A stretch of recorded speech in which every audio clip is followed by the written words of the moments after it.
कैसे हैं आप सभी लोग। Welcome back to my channel. आज हम पढ़ेंगे बायोलॉजी।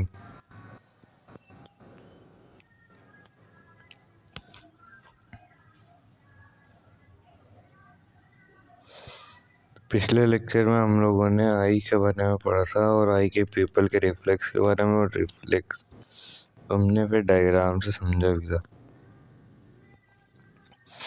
आज हम देखेंगे शॉर्ट साइटनेस और लॉन्ग साइटनेस।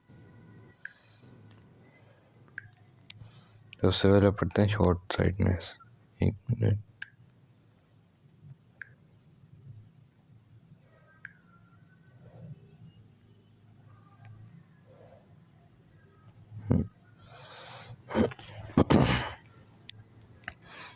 शॉर्ट साइटनेस यानी कि myopia refers to the difficulty in focusing distant object while near objects are focused normally।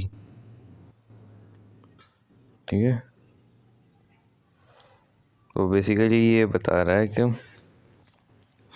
ये शॉर्ट साइटनेस यानी कि मायोपोडिया, जिसको हम बोलते हैं बायोलॉजिकल लैंग्वेज के अंदर, ठीक है, वो शॉर्ट साइटनेस के अंदर हमारा जो डिस्टेंस पे जो ऑब्जेक्ट रखा होता है, यानी कि दूर जो ऑब्जेक्ट होता है उसको नहीं देख पा रहे होते हैं, और जो करीब जो ऑब्जेक्ट रखा होता है उसको हम आराम से देख पा रहे होते हैं। ठीक है, जिसको हम दूर की नज़र भी बोलते हैं उर्दू में। दूर की नज़र उनकी कमज़ोर हुई होती है। ठीक है, और लॉन्ग साइटनेस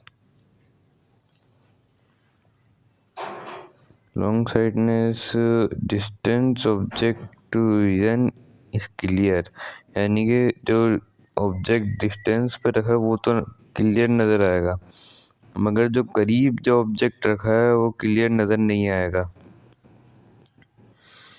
ठीक है, हम ये नज़र जो होती है, ठीक है, जिनकी नज़रें ख़राब होती है उन लोगों ने ग्लासेस लगाए हुए होते हैं। ठीक है, तो हम यूज़ करते हैं ग्लास का, ठीक है, कनकेव और कॉन्वेक्स लेंसेज का, क्या कहते हैं, साइट के अंदर। अब फॉर एग्जांपल यहाँ पर नियर साइट है, यानी कि शॉर्ट साइटनेस कौन सी है, नियर वाली, हाइपरपोडिया। ठीक है, करीब के ऑब्जेक्ट नज़र नहीं आएंगे। तो ये देखें, ये यहाँ तक रेटिना तक नहीं पहुँच पा रही है ना लाइट, यहाँ पे। ठीक है, जैसे हमने कॉनकेव लेंस लगाया यहाँ पे, तो लाइट यहाँ से थोड़ी बेंड होकर यहाँ तक पहुँच गई। ठीक है,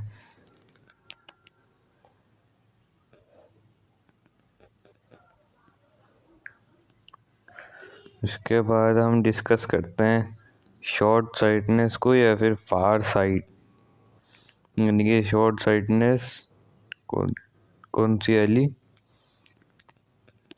ये क्या कहते हैं, मायोपोडिया, दूर वाली। ठीक है, जो दूर का ऑब्जेक्ट नज़र नहीं आता।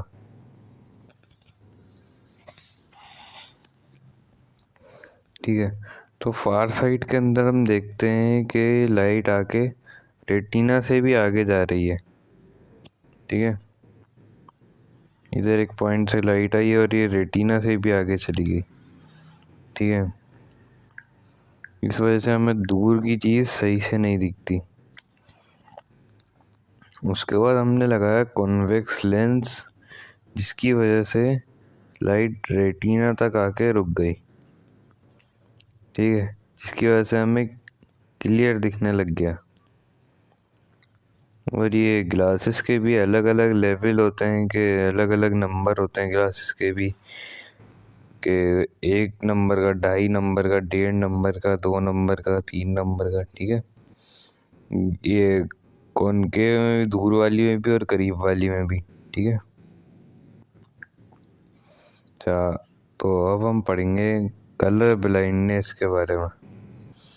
It is a deficiency of vision in which one cannot distinguish certain colors such as blue, yellow और red and green। ठीक है, इसमें कह रहा है कि कलर ब्लाइंडनेस एक ऐसी बीमारी है जिसमें बंदा कलर के बीच में डिफ्रेंशिएट नहीं कर पाता। और इसने कलर भी बताया कौन से colour, blue colour, yellow colour, red colour और ग्रीन कलर के बीच में डिफ्रेंशिएट नहीं कर सकता। ठीक है, यानी कि अगर एक नॉर्मल पर्सन को ऐसे दिख रहा है ट्रैफिक सिग्नल, तो एक कलर ब्लाइंड पर्सन को, एक सेकेंड, एक कलर ब्लाइंड पर्सन को ऐसे दिख रहा होगा। ठीक है,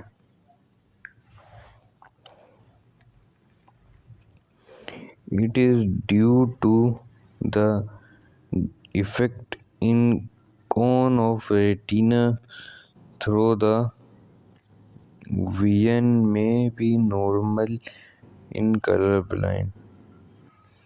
विजन तो इनका शायद नॉर्मल होगा, ठीक है, मगर क्या कहते हैं, कलर के बीच में डिफ्रेंशिएट नहीं कर पा रहे होंगे। किस वजह से? कि इनकी रेटिना की जो कोन है उसमें कोई मसला होता है।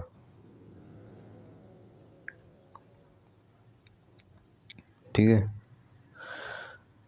color blind person, yet the most common problem is driving because of the inability